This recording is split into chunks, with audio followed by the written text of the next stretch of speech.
우리 오늘은 우리 군우님들 대강절의 넷째 주간입니다. 그죠? 그리고 우리는 지금 대림절, 대강절이라 그러기도 하고요. 강림절이라고 하기도 해요.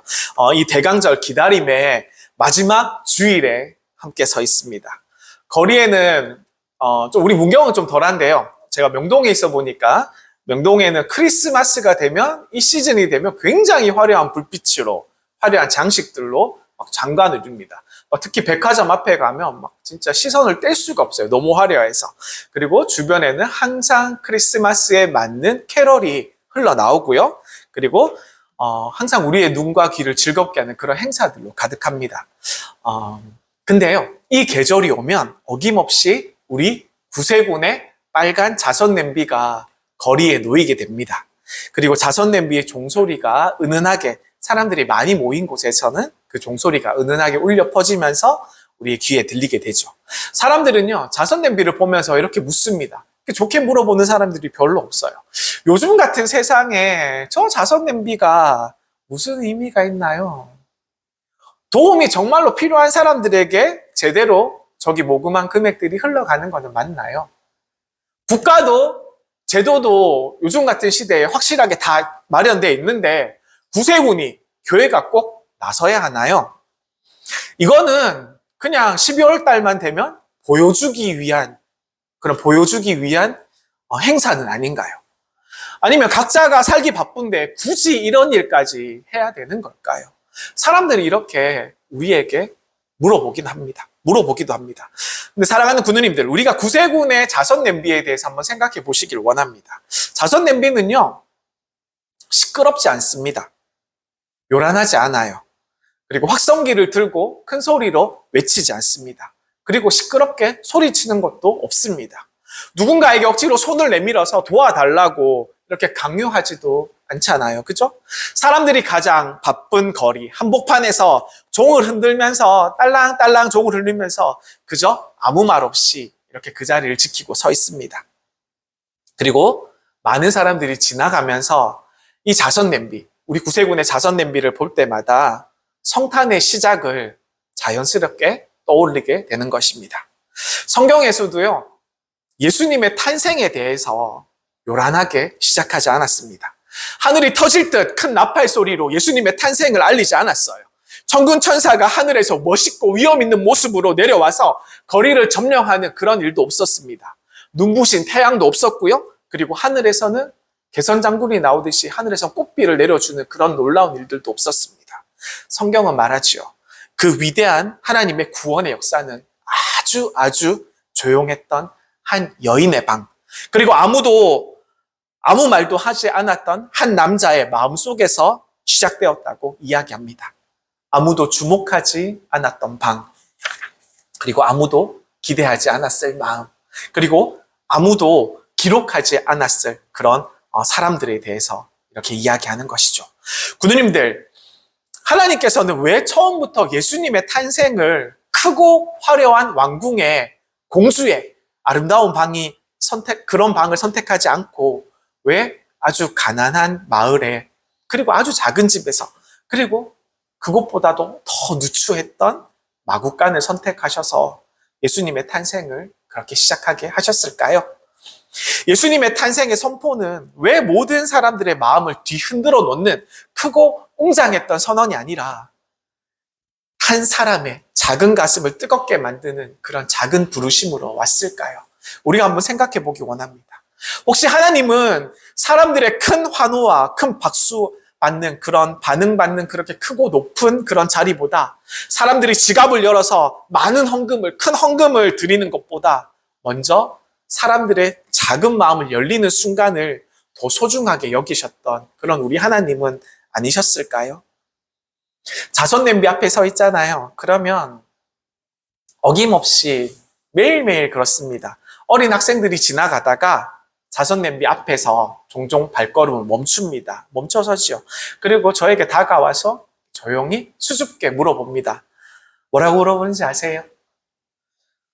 이 작은 100원짜리 동전도 500원 동전도 여기 넣어도 괜찮을까요? 넣어도 되나요? 이렇게 물어봅니다. 여기 200원 있는데 저한테 200원밖에 없는데 이거 여기 넣어도 될까요? 이렇게 물어보는 학생들이 있습니다. 너무너무 사랑스러운 모습이죠. 그죠? 대강절도 그렇습니다. 하나님께서 우리의 인생 앞에서 빨간 냄비를 하나 이렇게 딱 놓으시고 조용히 우리에게 묻고 계시는 것입니다. 너의 시간 중에 조금을 나에게 내어줄 수 있겠니?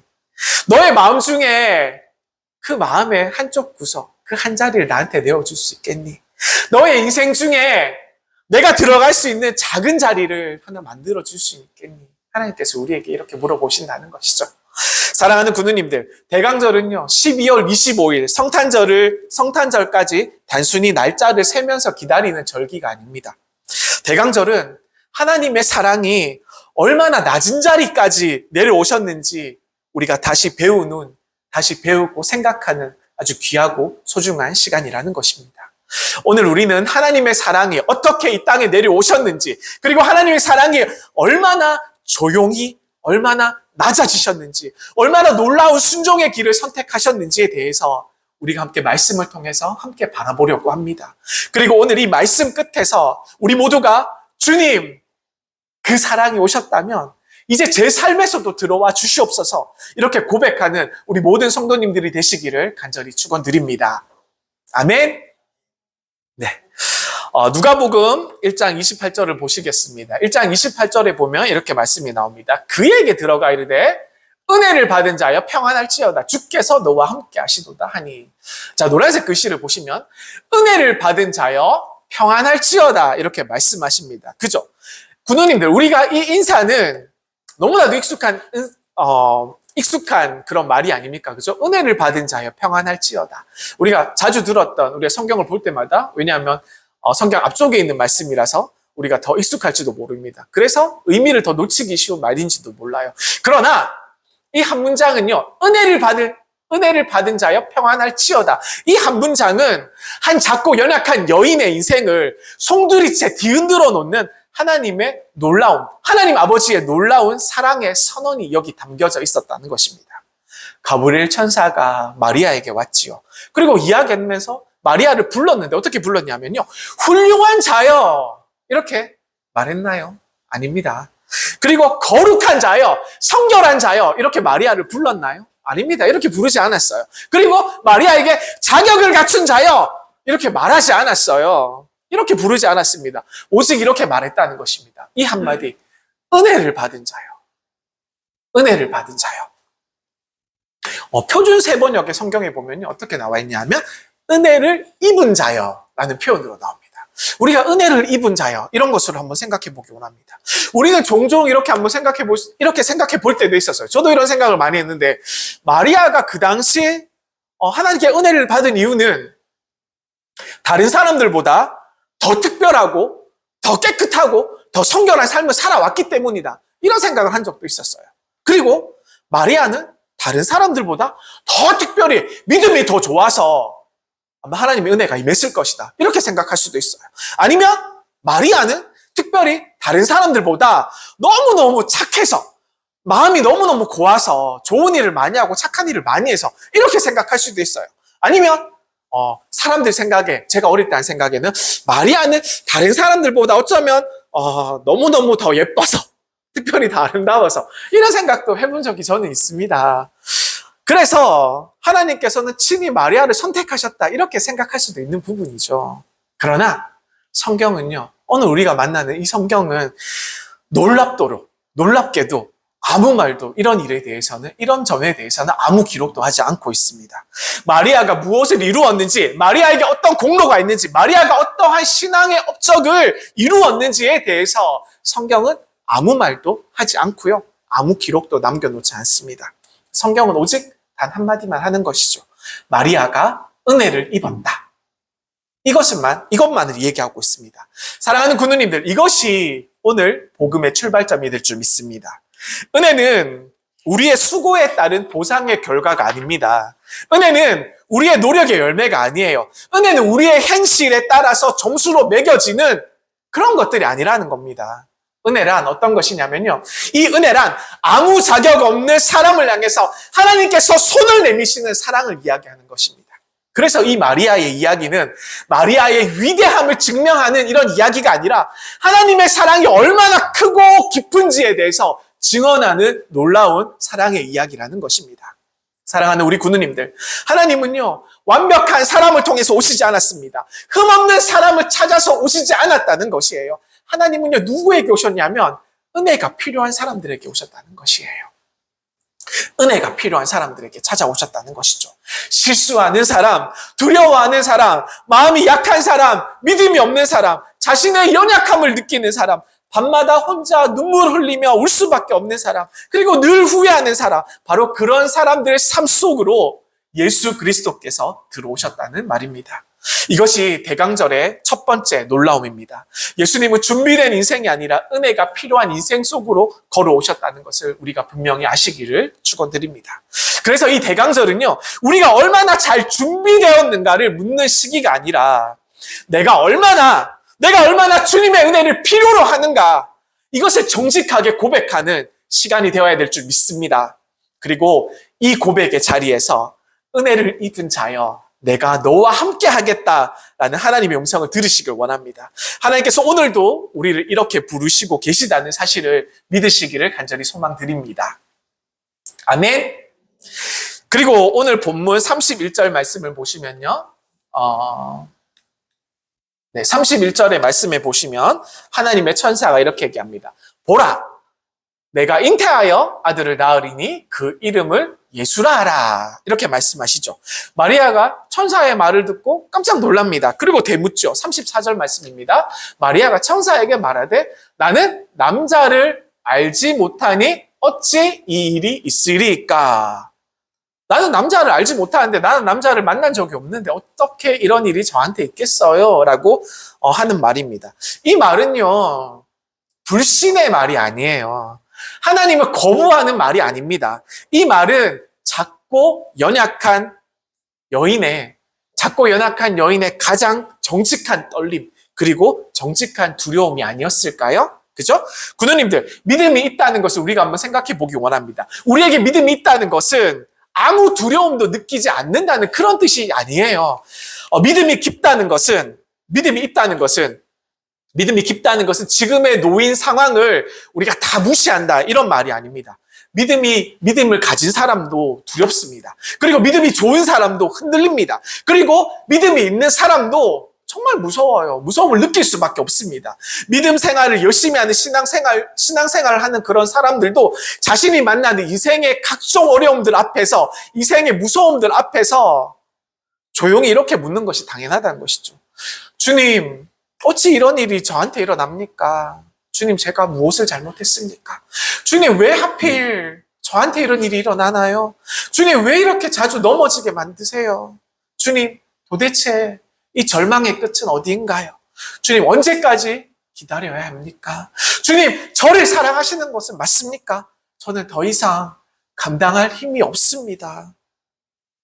누가복음 1장 34절 이 말씀에 나는 남자를 알지 못하니 어찌 이 일이 있으리까? 이런 일이 있겠습니까? 하나님은요, 이 마리아의 이 질문에 대해서 꾸짖지 않으세요. 꾸짖지 않았습니다. 왜 의심하냐고 책망하지 않으셨어요. 왜냐하면 우리 하나님은 두려워서 하는 질문과 말씀을 듣지 않고 마음을 닫아버리는 태도에 대해서 우리 하나님께서는 분명히 구분하시는, 다르게 보시는 분이셨기 때문입니다. 중요한 것은 질문 자체에 있는 것이 아니고 질문 이후에 우리들의 방향에 있는 것입니다. 마리아는요, 어땠습니까? 계산하지 않았습니다. 자신의 앞날을 저울질하지 않았습니다. 그리고 사람들의 시선을 바라보지 않았습니다. 세상의 가능성보다 하나님의 말씀을 먼저 붙들었습니다. 그리고 이해가 되지 않아도 순종의 자리로 먼저 나아갔습니다. 그리고 설명을 요구하기보다는 하나님께 모든 것을 맡겨드렸습니다. 그리고 안전한 길보다는 하나님이 부르시는 길을 선택하며 나아갔습니다. 그리고 확신이 생길 때까지 기다리지 않고 말씀 앞에 섭니다. 그리고 자신의 두려움을 앞세우지 않고 하나님의 뜻을 내세웠습니다. 그리고 이것이 될까요? 이렇게 묻기보다는 주님의 뜻입니까? 주님이 진정 원하십니까?를 물어보면서 나아갔다는 것입니다. 동네 사람들의 수군거림, 그리고 사랑하는 부모님들의 눈물, 그리고 곧 결혼을 앞둔 약혼자의 마음 하나하나를 다 따져가면서 계산하지 않았다는 것이죠. 마리아는 하나님 앞에서 단 하나의 선택을 합니다. 38절입니다. 마리아가 이르되 주의 여종이오니 말씀대로 내게 이루어지이다 하며 천사가 떠나가니라. 주의 여종이오니 말씀대로 내게 이루어지이다. 영어 성경으로 보면 더 놀라워요. 나는 주님의 종입니다. 당신이 말한 대로 이루어지게 그렇게 해주세요 라는 영어 표현을 담고 있습니다. 마리아는요, 자기의 인생을 움켜쥐기보단 자신의 힘으로 지키려고 애쓰려고 하기보다는 하나님께 자신의 삶을 온전히 내어드렸습니다. 모든 것을 내어 맡겨드렸죠. 마리아는 사람의 평가보다 하나님의 뜻을 먼저 선택하며 나아갔던 것입니다. 마리아는 모든 것을 이해한 뒤에 순종하는 것이 아니라 순종하며 이해의 자리로 나아갔던 것입니다. 사랑하는 우리 구누님들, 주의 여종이오니 말씀대로 내게 이루어지이다. 이 고백은요, 아주 낭만적인 신앙 고백이 아니에요. 찬송가에 나오는 가사처럼 우리 귀에 아름답게 들려오는 이런 아름다운 말처럼 들리지만 그 고백 뒤에는 너무너무 무서운 차가운 현실들이 기다리고 있었습니다. 돌에 맞아 죽을 수 있는 위험이 있었지요. 그리고 평생 가늠한 여인, 그리고 율법을 어긴 여자라고 이런 꼬리표를 달고 살아야 되는 그런 누명 속에서 살아갈 수도 있었습니다. 그리고 자신이 평생 꿈꿔왔던 그리고 평범하고 행복한 가정을 이루는 한 여인의 인생이 완전히 산산조각이 날 수 있는 그런 위기 속에 있었던 것이죠. 그리고 사랑했던 남자, 약혼자였던 요셉에게서 버림을 받을 수도 있었던 현실들. 그리고 가족과 친척들에서 얼굴이라도 들고 다닐 수 있었겠습니까? 다 등 돌리고 살아야 되지 않겠습니까? 그러한 수치 속에 살았어야 됐었고, 마을 사람들의 수군거림 속에서 평생을 아이를 홀로 키우면서 살아야 하는 외로움이 놓여져 있을 수 있었습니다. 그리고 말씀을 들으러 회당에 간다 할지라도 사람들의 시선이 늘 따라다녔고, 아이를 데리고 있어도 손가락질 받는 그런 삶을 살아야 됐고, 누구에게도 제대로 설명할 수 없는 비밀을 가슴에 품고 살아가야 되는 그런 고독이 있었던 것입니다. 하나님께서 함께 하신다면서요, 왜 이런 일이 생깁니까? 라는 그런 냉소적인 그런 말들을 스스로 곱씹으면서 살아가야 되는 그런 현실을 직면했던 것입니다. 그 모든 것을 알면서도 마리아는 이렇게 말합니다. 주의 여종이오니 말씀대로 내게 이루어지이다. 당신이 말씀한 대로, 당신이 내게 이야기한 대로 이루어질 것입니다. 이루어지기를 원합니다. 라고 고백하며 나아가는 것이죠. 여기서 우리는 사랑의 본질에 대해서 한번 다시 배우게 됩니다. 사랑은요, 감정이 아니에요. 사랑은 분위기에 따라 바뀌는 것이 아닙니다. 사랑은 눈물이 앞서는 고백이 아니라 결단이 뒤따르는 고백이 되어야 될 줄 믿습니다. 하나님을 사랑한다는 것은요, 주님께 감동받는 것으로 끝나는 것이 아니라, 우리가 오늘같이 주일날 한번 성결의 예배에 나와서 주일날 한번 설교의 은혜를 한번 받고 감동받는 것으로 끝나는 그런 삶이 아니라, 내 모든 인생의 주도권을 우리 주님 손에 온전히 맡겨드리는 것, 이런 것이 사랑의 본질이라고 말할 수가 있는 것입니다. 마리아는 자신의 인생을, 그리고 자신의 모든 삶, 자신의 모든 꿈과 희망을 붙들고 있던 손을 우리 하나님 아버지 앞에 조용히 이렇게 내려놓았습니다. 그리고 아버지 하나님의 손에 자신의 미래, 그리고 자신의 삶, 그리고 자신의 모든 것을 올려놓았던 것이죠. 구누님들, 믿음이란 두려움이 모두 다 사라진 상태를 이야기하는 것이 아니고, 두려움을 알고도 그 두려움을 끌어안고 말씀대로 내게 이루어지이다라는 그런 말할 수 있는 그런 용기를 이야기하는 것입니다. 이 작고 연약한 여인의 이 작은 믿음의 고백 위에, 그 용기의 고백 위에 하나님의 사랑이 이 땅에서 잉태되기 시작했습니다. 아멘. 우리 두 번째 본문의 말씀을 함께 보겠습니다. 마태복음 1장 18절에서 25절에까지 말씀입니다. 신약성경 1페이지입니다. 네, 마태복음 18절에서 25절의 말씀 함께 보시겠습니다. 우리 말씀도 한번 같이 함께 교독하겠습니다. 노란색 글씨를 읽어주세요. 제가 먼저 읽겠습니다. 예수 그리스도의 나심은 이러하니라. 그의 어머니 마리아가 요셉의 약혼하고 동거하기 전에 성령으로 잉태된 것이 나타났더니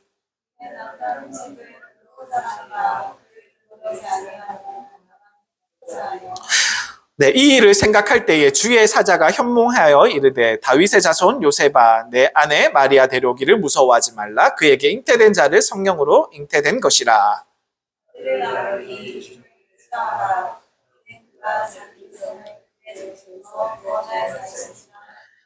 이 모든 일이 된 것은 주께서 선지자로 하신 말씀을 이루려 하심이니 이르시되 성령과 잉태하여 아들을 낳을 것이요 그의 이름은 임마누엘이라 하셨으니 그의 번역한 것을 하나님과 함께 계시다.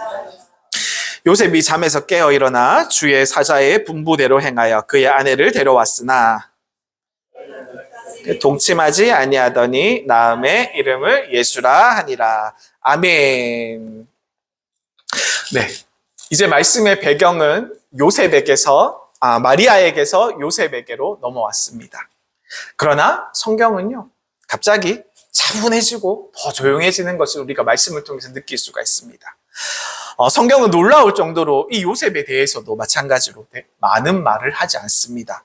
19절 말씀을 보시면요, 그의 남편 요셉은 의로운 사람이라 그를 드러내지 아니하고 가만히 끊고자 하여. 자, 우리가 이 말씀을 다시 한번 보시기 원합니다. 18절부터 19절의 말씀을 유진 피터슨 목사님이 쓴 메시지 성경으로 다시 보시겠습니다. 제가 읽어드릴게요. 그들이 결혼하기 전에 요셉은 마리아가 임신한 사실을 알게 되었습니다. 성령으로 된 일이었으나 요셉은 그 사실을 몰랐습니다. 요셉은 마음이 상했지만 점잖은 사람인지라 마리아에게 욕이 되지 않게 조용히 문제를 지을 참이었습니다. 자, 이 메시지 성경은요, 우리가 조금 더 상황에 맞게, 우리가 조금 더 이해하기 쉽게 좀 풀이한 성경으로 보시면 좋습니다. 자, 이런 뜻이 있어요. 그러나 우리가 가진 성경에 보시면요,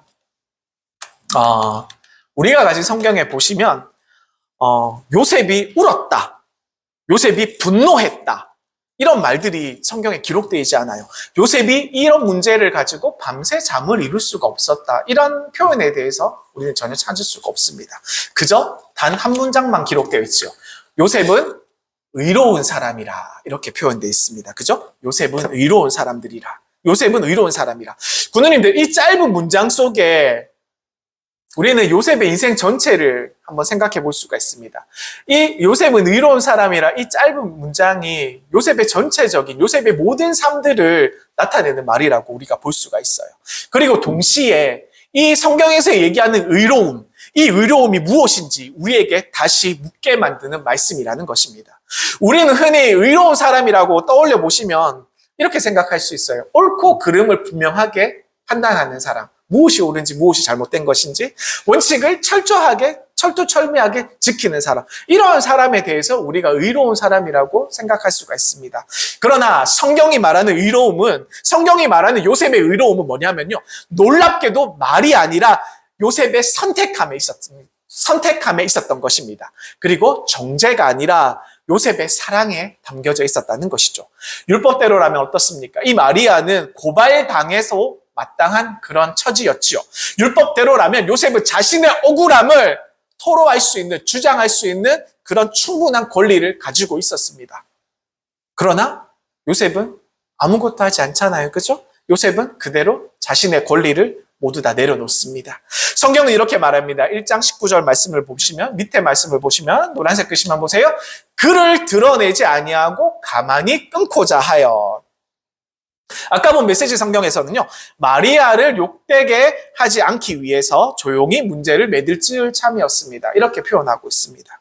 그를 드러내지 않고 가만히 끊고자 하여. 군우님들, 이 한 문장 안에는 말로 다 할 수 없는 한 남자의, 요셉의 마음이 여기 담겨져 있습니다. 아무도 알아주지 않는 선택이었죠. 그리고 아무도 박수 쳐주지 않는 그런 사랑이었습니다. 그리고 누군가는 바보 같은 선택이었다고 이야기할 수 있는 그런 상황이었습니다. 바로 그 자리에, 바로 그 마음에 하나님의 구원이 자라나고 있었던 것입니다. 요셉은 자신의 의로움에 대해서 증명하려 하지 않았어요. 대신에 연약했던 여인 마리아를 보호하는 쪽으로 자신의 의로움을 선택하게 됩니다. 자신의 명예보다 다른 사람들의 생명을 품는 방향으로 요셉은 움직였던 것이죠. 이것이 참된 의로움을 나타내는 것입니다. 율법을 앞세워서 따져나가는 그런 의로움이 아니라 사랑을 먼저 내미는 그런 의로움이었죠. 사랑하는 우리 군우님들, 하나님은 종종 이렇게 말없는 사람들을 통해서 일하시는 것을 우리는 많이 보게 됩니다. 설명하지 않아도 순종하는 사람들이 있지요. 그리고 드러나지 않아도 다 감당하는 사람들이 있습니다. 그러나 다 이해하지 않아도, 다 이해가 되지 않아도 먼저 복종하며 하나님께 나아가는 사람들이 있다는 것이죠. 우리 하나님께서는 이 침묵 속에서 하나님의 뜻을 품는 사람들을 통하여서 구원의 역사를 오늘도 이루어가고 계십니다. 그래서 성경은 이런 요셉에 대해서 많은 말을 하지 않았습니다. 요셉의 침묵, 그 자체가 이미 가장 커다란 이 신앙의 고백이 되었기 때문입니다. 사랑하는 우리 군우님들, 하나님은 말 많은 믿음보다 조용한 순종을 통해서 지금도 일하고 계신다는 사실을 믿으시기를 간절히 소망드립니다. 그리고 모두 다 잠든 깊은 밤 천사가 요셉에게 나타나서 이야기합니다. 20절 말씀입니다. 20절 말씀입니다. 자, 노란색 글씨 한번 보세요. 다윗의 자손 요셉아, 내 아내 마리아 데려오기를 무서워하지 말라. 이렇게 얘기하시죠. 천사가 나타나서 이렇게 얘기했던 것입니다. 부모님들, 이 말씀은 단순히 위로의 말씀이 아닙니다. 내 아내 마리아 데려오기를 두려워하지 마라. 이렇게 얘기하는 것은 그냥 단순한 위로의 말씀이 아니고요. 이 말씀은 하나님의 명령을 또한 담고 있는 말씀입니다. 그리고 동시에 한 사람의 인생을 터치하시는, 한 사람의 인생에 손을 대시는, 한 사람의 인생을 만지시는 가장 무겁고 가장 무서운 사랑의 부르심이었던 것입니다. 이 말씀은 이렇게 들을 수가 있죠. 두려워하지 말고 마리아를 내 아내로 맞아들여라. 이런 말씀이 여기 담겨 있는 것입니다. 이 말을 좀 더 우리에 가깝게, 우리의 생각에 이해하기 쉽게 이해한다면 그 사랑을 너의 인생으로 책임을 져라! 라고 이야기하는 말씀이 되는 것이죠. 이 말씀에 대해서 요셉은 어떻습니까? 반문하지 않습니다. 왜 하필 저입니까? 이렇게 따져 묻지 않았습니다. 다른 방법은 없습니까, 하나님? 이렇게 말하지 않았습니다. 어떠한 조건을 달지 않았습니다. 하나님, 그리고 좀 마음에 안 드는데요. 이거 언제까지 해야 되나요? 언제까지 데리고 올까요? 이런 말을 하지 않았어요. 기한을 정하지도 않았습니다. 성경에 마태복음 1장 24절의 말씀에 보면요. 단 한 문장으로 요셉의 순종에 대해서 이렇게 말하고 있습니다. 성경은요. 요셉이 잠에서 깨어 일어나 주의 사자의 분부대로 행하여 그의 아내를 데려왔으나 잠에서 깨어 일어나 주의 사자의 분부대로 행하여. 이 말 한마디가 왜 이렇게 우리의 마음을 울립니까? 요셉은 지체하지 않았죠. 꿈에서 천사를 만나지 않았습니까? 그리고 아침에 잠에서 깨어난 뒤에 일어나서 망설이지 않고 달려가서 마리아를 데리고 왔다는 장면이 이 말씀에 들어있는 것입니다. 요셉은 하나님의 말씀에 순종하며 나아갔습니다. 그런데 더 놀라운 순종이 여기 있습니다. 요셉은요, 한번 따져보십시오. 요셉은 예수님의 생물학적 아버지가 아닙니다. 그죠?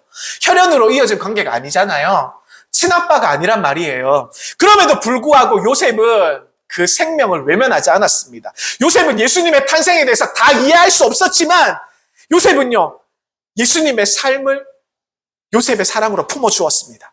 그리고 요셉은 예수님의 길을 열어주었습니다. 그리고 요셉은 예수님의 자리를 끝까지 지켜주었던 것입니다.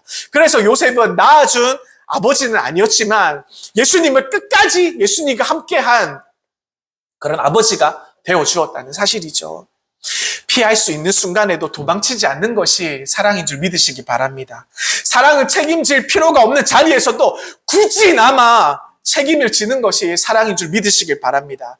하나님이 맡기신 생명, 하나님께서 맡기신 사랑, 하나님이 맡기신 그 사명들을 내 삶으로 끌어안는 것, 그것이 바로 하나님 아버지께서 우리에게 원하시는 사랑인 줄 믿으시기를 간절히 소망드립니다. 사랑하는 군우님들, 예수님께서는요, 이러한 사랑 속에서 자라나셨습니다. 말보다는 삶으로, 그리고 설명보다는 동행으로 책임지는 사랑 안에서 구원의 주님으로 성장해 가셨던 것입니다. 그리고 오늘도 우리 하나님께서 우리에게 물어보십니다. 조용히 우리에게 말씀하시죠. 무서워하지 말고, 두려워하지 말고 그 사랑으로 너의 사랑을 데려오라. 우리에게 부탁하시며 우리에게 명령하십니다. 사랑하는 군우님들, 예수님은 이렇게 오셨습니다. 사랑은 이렇게 우리에게 오셨습니다. 거창한 믿음을 가진 그런 사람을 통해서가 아니라 떨리는 선택으로 순종하는 작고 연약한 여인을 통하여서, 그리고 화려한 말과 자신의 억울함과 외면함을 통해서가 아니라 아무 말 없이 결단하는 한 남자의 침묵을 통해서 우리 예수님은 오셨습니다. 능력을 과시하는 자리에서가 아니라 책임을 감당하는 사랑의 자리에서 이 땅에 오셨던 것이죠. 이것이 복음입니다. 이것이 이 대강절에 전하는 마지막 메시지가 될 것입니다.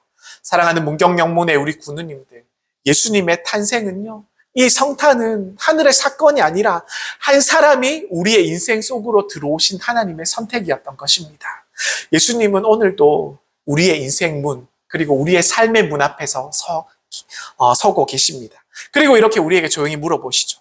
내가 너의 인생에, 너의 삶 가운데 내가 들어가도 괜찮겠니? 너의 시간 속에, 너의 사람들의 관계 속에, 너의 책임감 속에 내가 너와 함께해도 괜찮겠니? 우리에게 문 앞에 서서 이렇게 물어보고 계시는 것입니다. 이 대강절 끝에서 우리는 다시 선택의 자리에 서야 될 것입니다. 마리아처럼 두렵고 무섭지만 순종하며 말씀대로 내게 이루어지이다 라고 고백하며 하나님 앞에 나아갈 것인지, 요셉처럼 아무도 그 누구도 알아주지 않아도 조용히 주님의 뜻을 품고 끝까지 혼자서 감당하며 삶을 살아갈 것인지, 우리는 우리의 믿음으로 선택해야 될 줄 믿습니다. 사랑하는 문경영문의 우리 군우님들, 사랑은 이미 오셨습니다. 그리고 은혜는 이미 우리 가운데 임하셨습니다. 이제 남은 것은 단 하나입니다. 그 사랑을 내 삶에 모시어 드리는 것, 그리고 그 사랑을 품고 우리가 세상으로 들고 나아가는 것, 이것을 선택해야 될 줄 믿습니다. 우리 구세군인들은 말로만 하나님의 사랑을 전하지 않았습니다. 우리는 언제나 예수님의 사랑을 입고 예수님의 사랑을 나누고 예수님의 사랑을 들고 거리로 나아갔습니다. 이번 성탄절에도 우리는 다시 우리의 자리에 서야 될 줄 믿습니다. 자선 냄비 앞에서, 그리고 외롭고 상처받은 사람들 앞에서, 그리고 눈물을 흘리며 힘겨워하는 우리의 이웃들 곁에서, 그곳이 바로 우리 예수님께서 찾아오셨던 자리이며 지금도 우리 예수님께서 머물고 계신 자리이기 때문입니다. 군우님들, 사랑은 멀리 있지 않습니다. 사랑은 이미 우리 가운데 오셨고 이제 우리를 통해서 다시 세상으로 나아가기를 원하십니다. 우리는 그 사랑을 품고 그 사랑으로 세상으로 나아가고 그 사랑으로 모든 이에게 전해주고 그 사랑으로 살아내는 우리 구세군 문경영문의 사랑하는 군우님들이 되시기를 주님의 이름으로 축원드립니다. 아멘. 이제 우리 함께 찬양 부르기를 원합니다. 사랑은 이미 우리 가운데 오셨지요. 조용히 낮은 자리로 책임지는 순종의 모습으로 우리 곁에 오셨습니다. 이제 우리는 더 이상 고개를 숙인 채 머물러 있을 이유가 없습니다.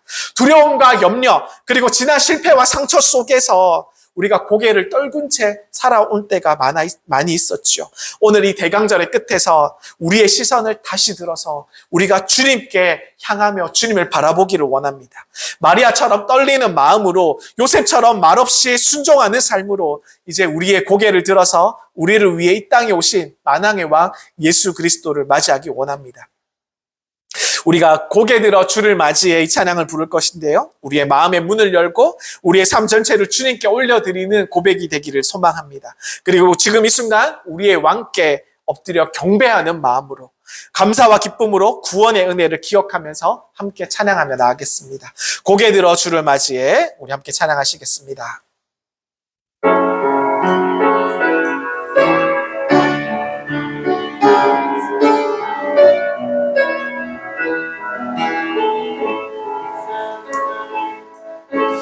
고개 들어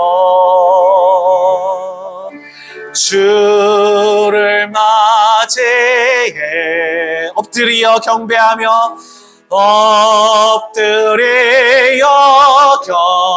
경배하며 찬양 주님께 영광 왕의 위엄을 신령과 진정한 찬양으로 영광 돌려 난 왕의 우리와 함께 입을 모아 주를 찬미해. 입을 모아 주를 찬미해. 새 노래로 감사하며 새 노래로 감사하며 찬양. 주의 사랑과 주의 사랑과 구원의 은혜를 감사함과 기쁨으로 영광 돌리세. 그 크신 하나님의 사랑 찬양하겠습니다. 하나님의 사랑 말로 다 형용 못하네. 저 높고 높은 별을 넘어 이 낮고 낮은 땅 위에 죄범한 영혼 구하려 그 아들 보내사 화목제물 삼으시고 죄 용서하셔. 하나님 크신 사랑은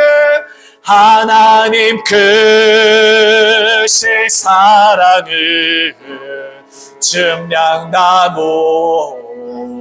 못하면 영원히 변치 않는 사랑 성도여 찬양하세. 괴로운 시절 지나가고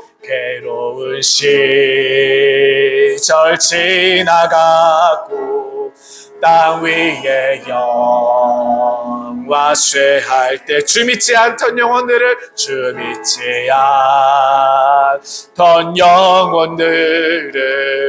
그 소리 외쳐 울어도 주 믿는 성도들에게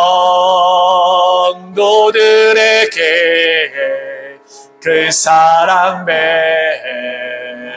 베푸사 우리의 죄 사했으니 그 은혜에 하나님 크신 사랑은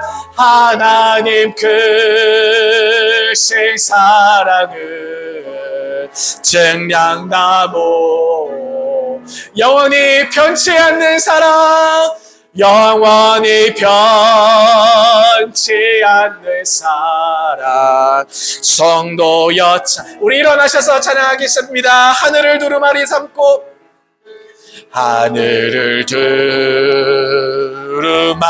삼고 바다를 한없는 하나님의 사랑 한없는 하나님의 다 기록할 수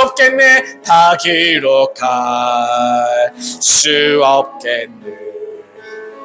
하나님의 크신 사랑 그 어찌 닿았을까. 저 눈을 높이 쌓아도 채우지 못한 하나님 크신 사랑을 증량 다 못하네. 영원히 변치 않는 사랑 성도여 찬양하세. 아멘. 하나님 아버지 감사합니다. 이 귀한 성일에 우리를 불러 모아주시고 우리가 믿음으로 주님 앞에 서게 하심에 참으로 감사드립니다. 하나님, 마리아가 계산하지 아니하고 자신의 모든 것을 주님께 맡겨드리며 나아갔던 그런 삶들을 기억하여 주옵소서. 그리고 용기 있게 선택하며 주님의 침묵 속으로 나아갔던 우리 요셉의 선택도 주님께서 받아주신 것을 우리가 기억하며 나갑니다. 우리의 부족함 속에서도 주님을 신뢰하며 우리가 모든 것으로 믿음으로 주님께 드릴 수 있도록, 우리가 믿음의 선택을 하며 떨리고 두려운 마음으로 주님을 선택하며 나아갈 수 있도록 이 자리에 모인 우리 구세구 문경영문의 우리 가족들을, 우리 식구들을, 우리 권속들을 주님께서 지켜 주옵소서. 하나님, 우리의 모든 것들이 주님의 것임을 고백드리며 주께 나아갑니다. 주님, 우리의 삶들을 책임져 주시며 이 대강절의 마지막 빛 가운데 오신 주님을 기억하며 우리가 기다리며 소망하는 마음으로 주님 앞에 설 수 있도록 주여 우리와 함께 하여 주옵소서. 주님 감사합니다. 이제는 우리를 위하여 하늘의 영광을 내려놓으시고 이 땅으로 오신 우리 주 예수 그리스도의 크신 은혜와 실수하고 두려워하는 우리를 끝까지 품으시는 우리 하나님 아버지의 한량없으신 사랑하심과 말씀 앞에서 계산하지 않고 순종의 길로 이끄시는 성령님의 위로하심과 동행하심이 대강절 마지막 주 우리에게 오신 그 사랑을 품고 그 가슴에 품고 살아가기를 결단하는 사랑하는 구세구 문경영문 우리 군우들 위해, 그리고 그 가정 위에, 그리고 그 권속들 위에, 그 일터 위에, 그 사명의 자리 위에, 그리고 성탄을 사모하는 이 땅의 모든 영혼들과 모든 교회들 위에 지금으로부터 영원토록 함께 계시기를 간절히 축원하옵나이다. 아멘.